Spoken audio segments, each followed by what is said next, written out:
Good evening, all. Welcome. We're going to give it a couple of minutes just to let participants join and attendees join us. But we're excited that you're all here for our winter speaker series this evening.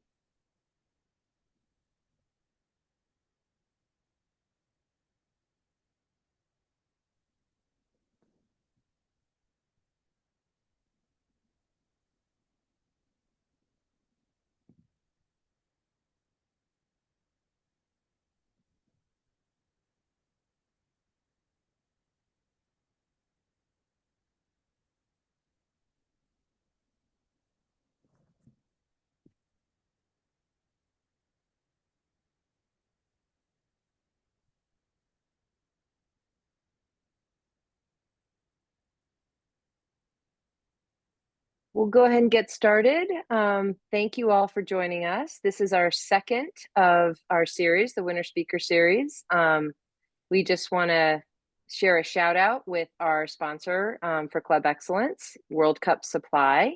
They're great and help us bring the speaker series to you all, along with other elements in our sport education department. So welcome. I'm Julie Glesker. I am the club development manager, and we have a team of people behind here, and we're excited to bring you this programming tonight.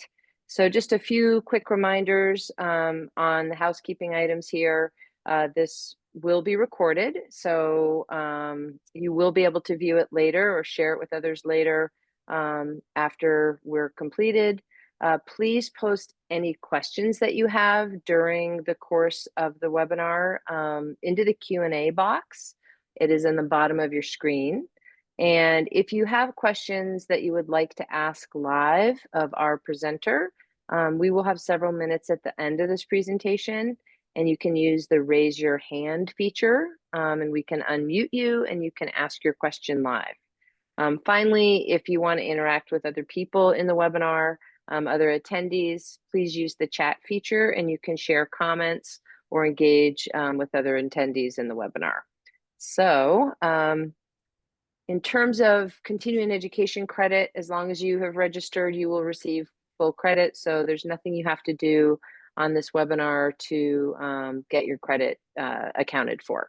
So now on to our programming. We are very excited to have our very own Matt Gnoza here with you tonight. He's our freestyle sport director and the vice chair of the FIS Freestyle, Free Ski, and Snowboard Committee, a mouthful. All of this to say that Matt brings a wealth of experience, 30 years as a head coach, administrator, a development coach.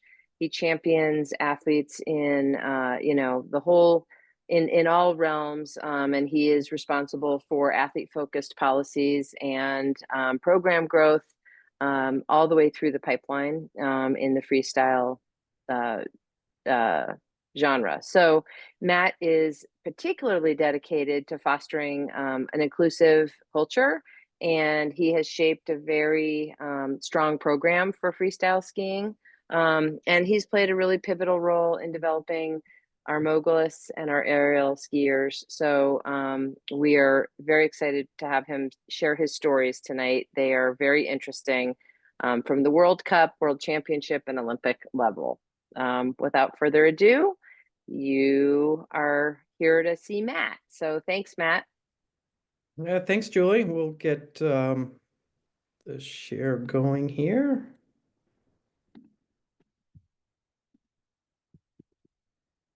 One more click and we'll be ready to go. Thanks, everyone. Thanks for joining tonight. Julie, thanks for the warm welcome. Super excited to be here and talk to everyone tonight about parent and athlete engagement with the long-term goal of sustaining participation and for the few that will be successful, that participation, by sustaining participation, will also lead to success. And we'll spend a little bit of time later on in the chat tonight or in the presentation talking about what success is. It's not always Olympic and World Cup gold medals. It can also just be creating lifelong skiers. And so that's really what our goal is tonight, is to talk a little bit and give you guys some pathways, some ideas on how you as programs, coaches, parents, athletes can sustain participation, enjoy skiing for as long as I have. A little bit about myself. Freestyle, we're one of the smaller disciplines within the organization. For me, it all started with a ski magazine back in the mid 80s. I opened it up and there was an ad in the back of the magazine for come to Mount Hood and learn how to do moguls and daffies and twisters and spread eagles and 360s. And I begged and begged my parents to go to that. And that camp, it was called Freestyle International in Mount Hood. And I finally saved up enough money carrying lumber around a construction site for many years and was able to go. After that camp, I then joined up the team in Waterville Valley. Once I got my driver's license, I was able to drive. I was from Massachusetts, and I was able to drive from Massachusetts up to Waterville and participate on that great program led by Nick Preston. So kudos to Nick and that program back then, the home program of Hannah Carney as well. And then I went off to college. After high school, I went to college in Vermont at Green Mountain College. God rest its soul. It's now out of business, but provided me with a great education and a great pathway into the ski industry. And I chose Green Mountain because it was near Killington and I could join the Killington freestyle team. Towards the end of my college, turns out I wasn't very good at freestyle skiing. So I went in to tell my former coach that it was time for me to move on. And she offered me a coaching job back in 1994. I was a weekend coach. After graduating in 95, she then offered me a full-time coaching job, which I took and told my parents, just one winter, I'll do this full-time coaching job, and then I'll get the real job, as we like to hear in the ski coaching world or ski industry. Of course, that never happened. I went on to become the freestyle program director at the Killington Mountain School. And then, yes, they chose me to run their competition programs, now led by Chuck Hughes. So Chuck followed me there and is still running some great programs. But yep, we had a knee patch pant wearing skinny ski, mogul skier running alpine programs. And pretty successful at that too. 2014, an opportunity came for me to go to the development team with the U.S. ski team for the moguls. And so I decided to get a little change of pace. I had been in Killington for 20 plus years, working with those programs. And this was a new opportunity for me, and I took it head on. Truth be told, my first year in 2014, I didn't like the job at all and was ready to leave. And in the springtime, I was debating whether I should go in and tell the organization I was done or whether I was going to continue. And they called me and said, "We need you here tomorrow." Okay, well, I won't have to make a decision. I'm about to get fired. So lo and behold, they actually offered me the head coaching job in 2015. I did that through 2022. And then in 2022, after the Olympics, in order to try and spend more time at home with my family, I took over as the freestyle sport director. So it's been quite the journey for me.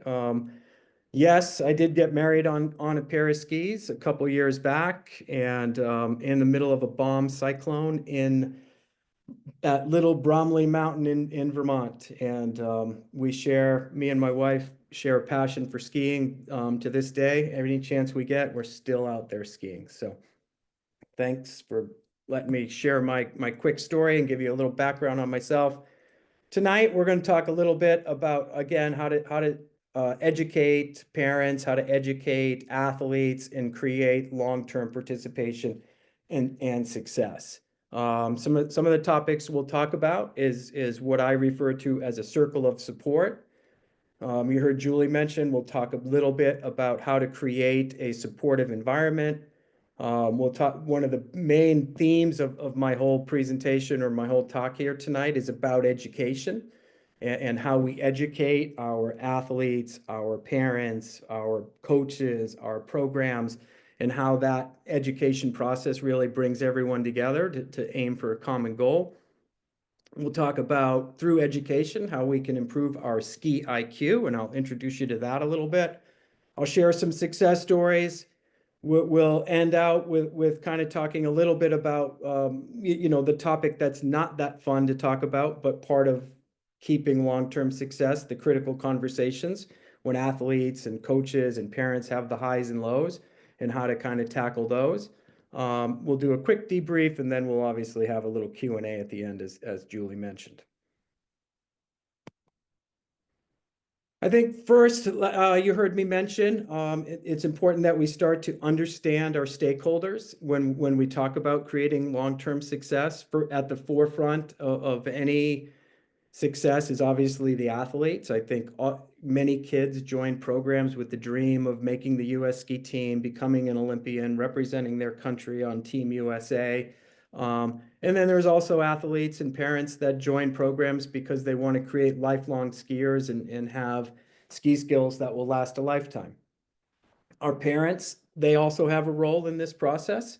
They're there to provide emotional, logistical, and even financial support for these kids. I know many parents on this call think a lot about the financial piece of it, and so we're just transparent and we say it out there. Skiing and freestyle and snowboarding are expensive sports, and we all chose these paths because we share that common bond of sliding on icy or sometimes powdery snow. Our coaches, hats off to the coaches. That's obviously, as you learned, that's my background and something I'm passionate about. And coaches recognize that once you're a coach, you're probably never not a coach. I did get a really nice compliment the other day at the Waterville Valley World Cup. A World Cup coach asked me, he said, "Oh, you're in this new role of sport director. Do you miss coaching?" And I said, that was the nicest compliment or comment I ever got, because yeah, we always miss coaching. As coaches, we are teachers, and we're driven by helping athletes achieve their goals out there.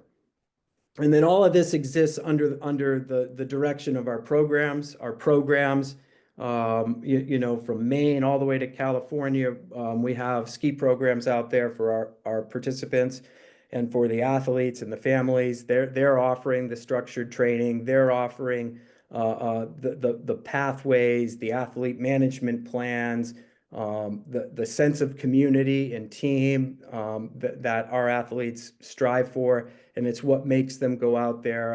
As you know, I'm an Eastern-based guy. It's our programs and the community that's built in our programs that makes athletes go out there on the icy day, on the rainy day, on the day when no one else really wants to be out there. But our programs and our coaches are still out there because they're driven by that athlete's success. So we start to understand a little bit about who our stakeholders are. And I think when we look at that, what we do next is what I like to focus on is creating a circle of support. I don't put any particular person, athlete, programs, parents, or coach in the middle of that circle of support. I like to keep it as a circle. When I view or when I think about the circle of support, I view it like a chain connecting all four of those boxes. And any one weak link in that chain starts to crumble our circle. On the left, you'll see an athlete there. We've all probably seen that kind of posture at the bottom of a course. Maybe that this run didn't go so well for that athlete. Really, really difficult approach for a coach, for a parent, for even a fellow teammate to approach an athlete with the arms folded, very, very resistant to any type of comments or feedback at that point in time. And then on the right, you've got an athlete that just achieved some success. She's all smiles. She's draped in flags. She's had the jump of her life, the run of her life, the race of her life, whatever it is. And again, it comes back to that circle of support. Both the circle of support has to be so strong that it can support both of these moments as well as everything that happens in between. Oops. And then, how do we build a strong circle of support? That's kind of what I hope to accomplish here tonight is give some ideas, some thoughts on how we go out there and we build a circle of support that is there for when an athlete has a bad day, but is also there to help celebrate when they have a good day. It starts to me with education. And when we sign up for ski programs, it's the beginning of an educational journey that starts from the very first time you drop your kids off at their young superstars program, or their first lesson in ski school, or they go off with their first coach as a U10 or U8 or different age groups like that. And it doesn't ever stop. We're always constantly on an educational journey in the sports of skiing. I think, and I know in some of our judge sports, as well as our timed sports like alpine and cross country, athletes are always striving for that next level of excellence. They're searching for the perfect run. They're searching to improve their technique to become faster. And so the educational journey is constant, whether we're talking about the technique, the tactics, the rules, the understanding of the sport. We're constantly there and we're constantly learning. Our three big programs to help athletes and parents in that educational journey and to keep them on the right track is communication. And then we talk a little bit about giving feedback. And then we obviously involvement. If we can involve our parents in the educational process, it helps them have an easier time making decisions and being there to support the athlete. The feedback, we've all seen it at the bottom of a venue, a race course, a half pipe, skier cross course, coaches giving feedback to athletes. I believe strongly that not only do we give the feedback to athletes, but we should also be giving feedback, not right in that moment, but we should be giving similar feedback to the parents. What is it that we're talking to our athletes about? What is it that we want to see the athlete improve upon? Do they need to increase their edge angle? Do they need to increase their pressure in their ski boots? Do they need to charge up that half pipe wall a little bit faster than they did the run before? And when everybody's pulling in the same direction towards a common goal, again, it comes back to that really nice circle of support that has no weak links in it. So through communication, feedback, and involvement, we're creating an even stronger circle of support for everyone that's involved.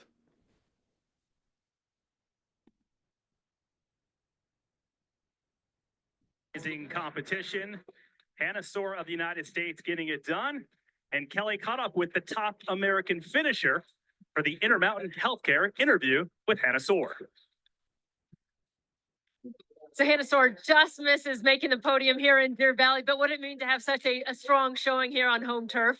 Yeah, it was awesome. It's still a career best. I mean, fourth is sometimes hard to swallow being that close, but I also did a new run today and back tuck to back truck. I've never competed before. Usually I do a cork 7 or a back full. So I really try to focus on my skiing and hopefully ski a little bit faster. So we're just building, and hopefully by Japan, Kazakhstan in the next half of the tour, I can bring in that good turns, that good speed with my high DD run and bring it all together. You've also had a podium earlier in this season. How much momentum do you feel like you're building? Yeah, I mean, I feel like I'm definitely building momentum. I try not to focus too much on results and finishes, and my coach and I just focus on technique and, you know, how to get to the top, but just focus on skiing your best run, enjoying it, having fun. When I get too caught up in results, it goes downhill really quick. All right. Well, a fourth place showing today for Hannah Soar. Great job to the top American, Hannah Soar. So I share that clip with you, and really what I want the takeaway in that clip is the last piece. Here was Hannah. If you remember, she said she came in fourth, and she was the top American, so she got the interview. But what was the key there? And this was a coaching moment of gold for myself, was when she said she wasn't focused on the result and that she was focused on the process, her cues, her technique, the things that we had worked on that was going to carry her to the result. So I share that with you, so we can start that as kind of our learning curve for education. Lucky for me, I was fortunate enough to work with Hannah when I was at Killington Mountain School as a young coach, and she was a young athlete. As I mentioned, I then went on to the team. Shortly thereafter, Hannah qualified for the team. And so I had many, many years of building this type of trust in this process, right? It involved her parents. I can't tell you how many times I chatted with her dad, and he, like he would probably be upset, or he'll watch the recording, I'm sure. At first he was very result driven. She has to do this to qualify for the Eastern Championships. She needs a win to get to the NORAMs. If she does podium at the NORAM, she'll make the ski team, and constantly focused on the result that was going to lead to the next step. And through many, many forms of communication, through many, many labor intensive meetings and long conversations on the ski hill, in the office, on the phone, via email, via text, whatever it took, through informational pamphlets, I was able to kind of break it down over time and get them to start to think about the technique. What is it that's really going to carry Hannah to the top? Not wishing that she gets to the top, not standing at the bottom with our fingers crossed, hoping that the run was going to be good. But it was going to be the moment when Hannah came across and said, wow, I felt the front of my boots through that whole run. Then that would lead to success. And so that was really the approach that we ended up taking. And as you'll see in a little bit, that success also competition led to, sorry, let me just get to the next slide. That success led to more success. And I'll show you another video here towards the end that will explain how we stuck with the process and it worked. You heard me mention Hannah's parents and Hannah's dad. The loudest parent education is what I call it. If you're interested in this, there's a nice link on here about how not to be a bad ski racing parent. We'll send this out. I won't spend a lot of time of it, but we've all stood at the bottom of a race course, a venue, slope style venue, and overheard other parents' conversations and been involved in those different conversations. And I really liked this slide or this photo from Dr. Jim Taylor and its reference from ski racing about these parents and how this went. And so this, to me, is something that we as programs, as coaches, as parents, as athletes, in the circle of support, if everyone's educated and everyone knows what the technique is, right? Hannah's goal was to stay in the front of her boots throughout that whole ski run, to feel the pressure, or as you'll see down the road here, she wanted to feel the base of the ski run the back of the mogul. And when she did that, it led to one of her personal best results in fourth place. We also have a process in which our parents get educated now, which I refer to as the bottom of the course education. In the bottom of the course education, there's a ton of misinformation. Hard to believe, but sometimes in a big crowd like that, it's kind of like playing the game telephone. It starts with one parent saying, geez, I think the winner here gets to qualify for the ski team or qualifies for the NORAMs or will go to the Eastern Championships. And sometimes it's right and sometimes it's wrong. And so as coaches, as program directors, as parents, we need to make sure we're constantly communicating and sending the same messages to our parents, to our athletes about what's at stake and how we're going to go about there and do that. So we want to avoid the loudest parent education process, and we want to avoid the bottom of the course education as well. Bottom of the course is full of misinformation at times. Education of our families and our parents can be fun and rewarding at times. It can be a nice way to do it. We look for different ways throughout programs, and I've tried many, many different things. We can organize team building activities and include parents. on that, and that seems to be good. Social events are always good, and you know, not a ton of information at a social event, but pick a social event to talk, and then have, you know, just take a pause for 5-10 minutes and give a quick lesson as a leader or as a coach or program director about maybe something you feel is very important for people to understand. Setting up mentorship programs, I think one for our coaches and two for our parents is a great way to go about and help educate as a community. Quick story on that. I never thought my mentor coach would be a men's field hockey player, but he is, and it's someone that I go to with coaching challenges constantly. His name's Chris Clements. Chris works for the USOPC and is the head of the coach education department, and his background is men's field hockey. And me, as a freestyle mogul coach, has learned more from a men's field hockey coach than any other ski coach that I've ever worked beside, and I've worked beside some really great ones.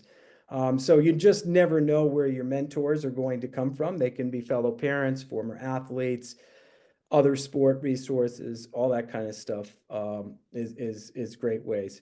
Workshops are another great way to help educate our parents. Bring in a FIS TD, bring in a high level ski instructor to talk about technique or tactics. Last week or a couple weeks ago, we had Maddie Beck on with our speaker series, and she talked a little bit about strength and conditioning and athlete recovery. So all of these workshops help to educate people and keep that circle of support tight. And of course, in today's technology, putting together quick resource materials that can go out via Instagram, WhatsApp, GroupMe, whatever your different program is using is also a good way. Something we just started in the freestyle department is I'm a big sports fan and watch ESPN as I drink my coffee every morning. And I love the Did You Know series. And so with our freestyle development manager, Maddie Hogg, we started a little Did You Know series on freestyle. And we're sharing little things like tidbits from our judging handbook. Maybe it's a new rule change. Maybe it's a qualification process. I know we're about to launch one this week that talks about how athletes are seeded in the NORAMs. So just different ways and fun, exciting ways to educate as a community. And this is one, you heard me mention the Hannah story, and as I went through that over the years, what I realized is what we were in the process of doing was increasing both Hannah and her parents' ski IQ. And they're both phenomenal skiers. Any given day in Killington, they're out there, they're skiing in the rain, they're skiing when it's icy, they're skiing when there's a little tiny patch of snow. So they're phenomenal skiers, which is what really probably helped her get to the top. But increasing that ski IQ on little things, from how the skis work to how the skis and the boots interact to how our strength can benefit us as athletes and help us advance. But I also like to share my coaching cues, and in the next video, you'll hear some of the coaching cues that I share. And my goal was that by sharing and increasing these ski IQs, the ride from Killington back to Connecticut, where Hannah was from, maybe they're not talking about the result or the number to the left of your name on a result sheet, which is your finish place. Maybe they're talking about the ski technique and some of the cues that we wanted to instill in her as an athlete, right? Maybe they're saying, hey, look, maybe she didn't have success. And my goal was that in that ride home, in that moment, when they're talking about skiing, when they're talking about what's next, that they would recall or remember, oh yeah, Matt really wants you to feel the back of the bump with the base of your ski. And I'm using these external cues out there to really get Hannah to focus on that, all while believing if she can get the skis to the back of the bump, she will find success, like I was assured of it. And so that was kind of where we had. And I also felt that goal setting and encouraging athletes to share those goals with the parents was ultimately important. And whether that was your lofty goal of making the Olympics or just enjoying the race, as I see one of my stepdaughters do every week when she races, she's just out there enjoying the race every week and having the time of her life. And that's her goal, to go from the top of the course to the bottom of the race course and then get that jacket back on and start hanging around with friends again. So different blueprints for all the different types of athletes that are out there. But again, the common theme comes back to that sharing that lifelong passion and love of skiing. How do we know the people that we're working with are can lead us and can educate us in the right way? I think it's important as coaches and as program directors that we build trust by highlighting some of our success stories, but also admitting some of our failures. Hey, I thought this was the right approach, but it turns out it wasn't the right approach. And moving forward, we're not going to make that same mistake because we learned that. But this is what was successful. So I do share a lot of my success stories, but in that I also have to be humble at times and admit some of the times when maybe I wasn't so successful and I maybe needed to take a different approach with the athletes. So that was an important piece and a big undertaking for me was the sharing of the success stories and then being humble and sharing some stories that weren't so successful. I've had a few conversations over the years with different athletes that I've worked with. And, I remember having a conversation just last month with a former athlete who actually ended up going on to make the ski team and be an Olympic team member. And I told him, I said, geez, if I could go back to my early years of coaching, there's some things I would have done different. And I said, thank you for letting me learn as you developed. And who knows, maybe the outcome would have been better. So I take a lot of pride in admitting when we could maybe do better down the road and being a little humble with that. But it's also important to realize we're all on this learning curve together. And if we move through it together, it will keep all of us sustained longer in the sport.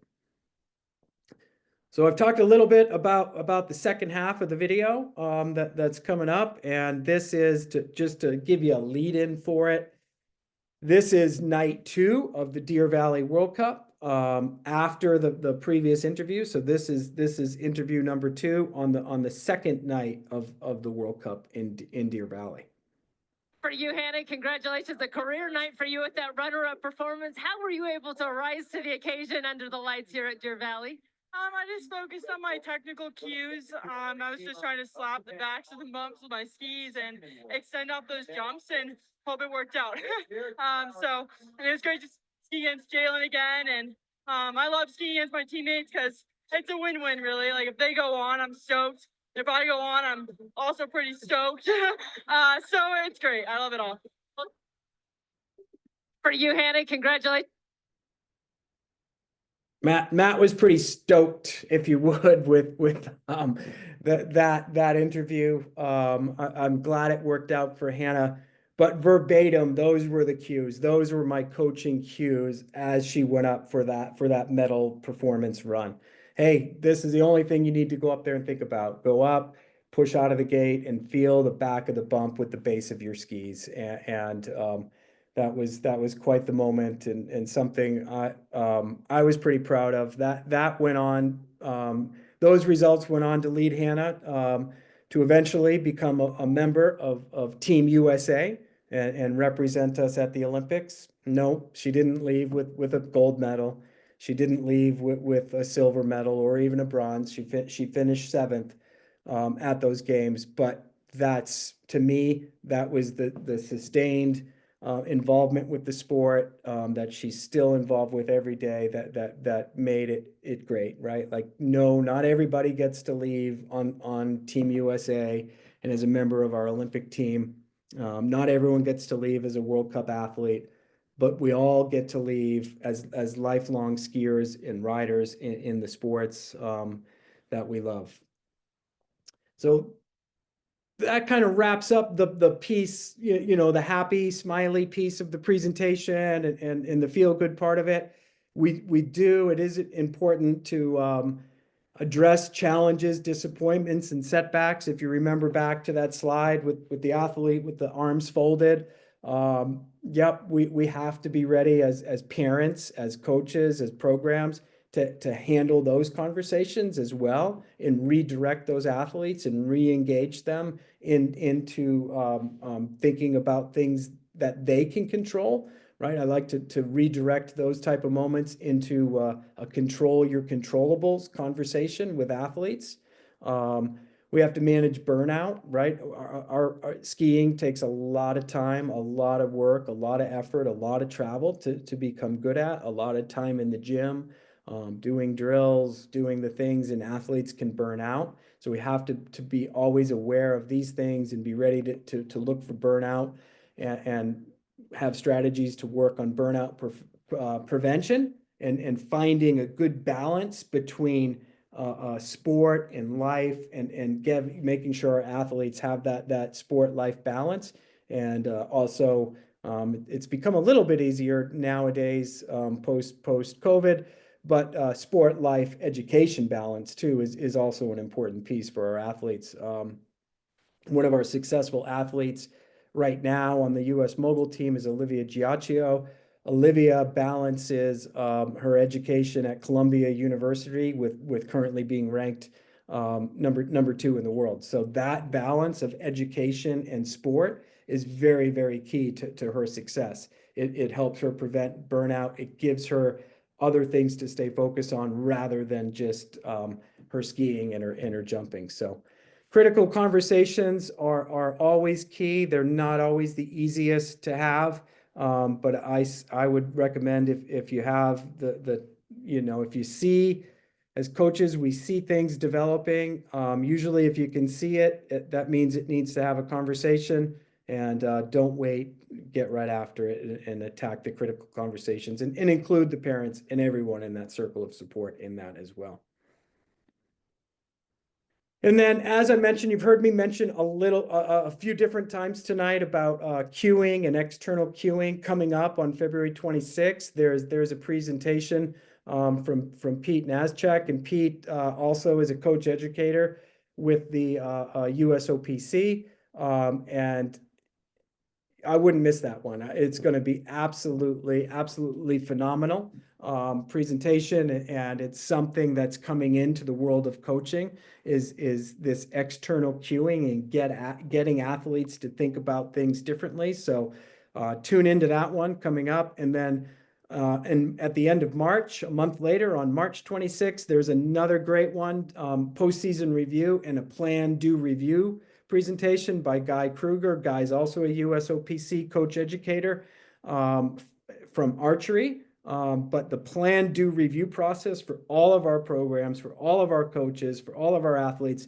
is really what's going to keep your circle of support very, very strong and increase the communication. Planning, doing, and reviewing allows everybody to be on the same page for those conversations when it's bad, and also to celebrate the conversations when it's good. And then finally, I think we're going to open up for Q&A.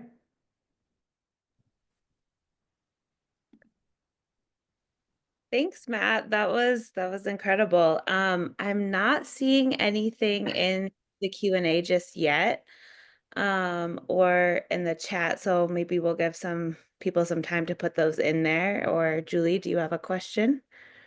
No, I just wanted to say thank you for sharing such, practical and really positive takeaways for building that community. In the work that we all do in clubs, club development and in coaching education, certainly there were some very practical steps that coaches and clubs can take to create a really positive environment to support the athlete and support the program. So great job. Thank you so much, Matt. No problem. Always fun. Ah, I Always see fun. one in the chat or the Q&A. Um, how do the dynamics of program governance, board of directors affect the issues of sustaining participation? Oh, sometimes we can get caught up in the politics. I've been members of many different boards, as you heard Julie mention.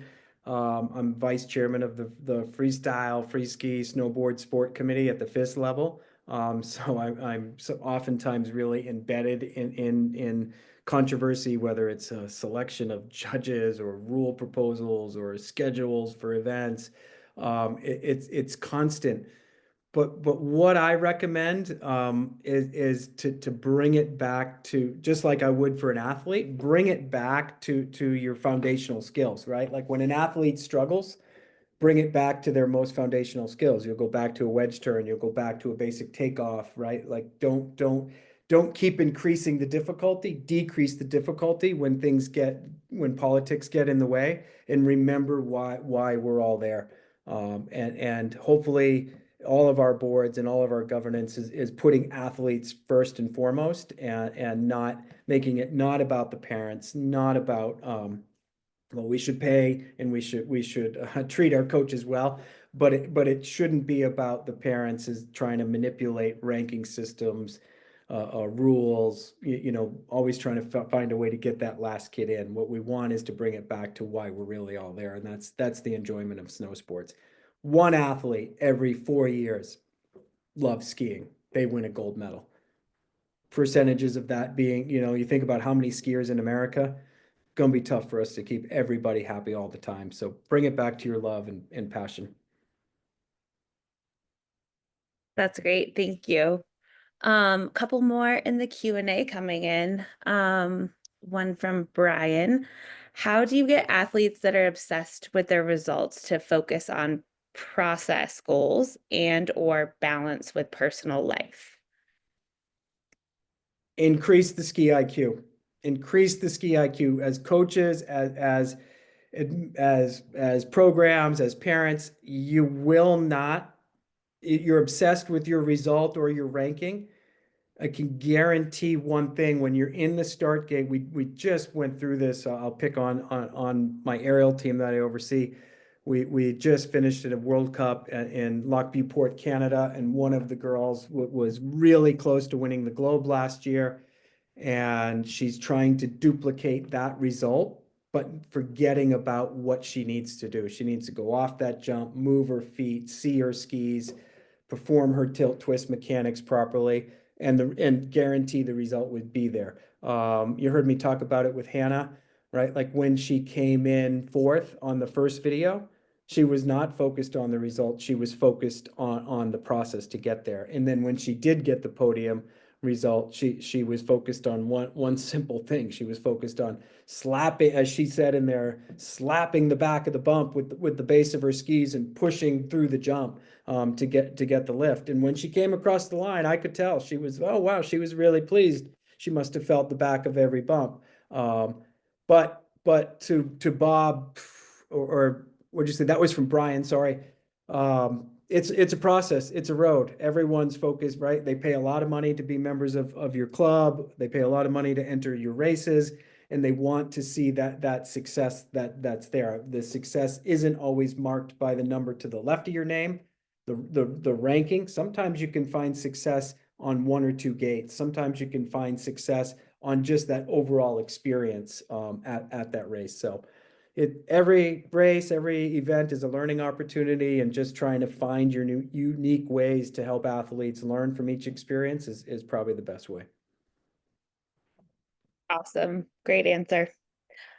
Two more in the Q&A. One from Bob Devaney. Hi, Bob. He is one of our club consultants. Would you mind discussing burnout a little more, especially as it relates to mental breakdown, meaning mental health? Yeah, Bob, I'm not a mental health expert, but having worked with many athletes, I like to think I'm okay at it. If it's real bad, I do recommend talking to a mental health professional. But in the meantime, finding critical conversations are key. Recognizing when someone's maybe training too much.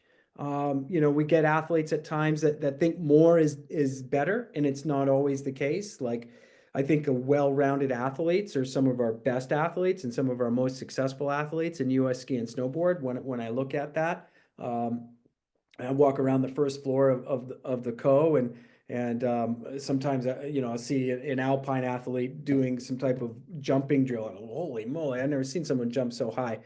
And then they'll say, "Oh, don't you know who that was?" And you, "Oh no," and you go, "Oh wow, amazing athletes are what's working." And so burnout and giving that life, that athletic and life balance, I think is key to that. Sometimes as coaches, as programs, we think more is better. Oh, we've got to ski all winter, then we've got to race to Mount Hood, and then we've got to go to South America, and we got to do all these camps and all this stuff. Sometimes it's okay to just take a break and just live a nice, healthy, athletic lifestyle.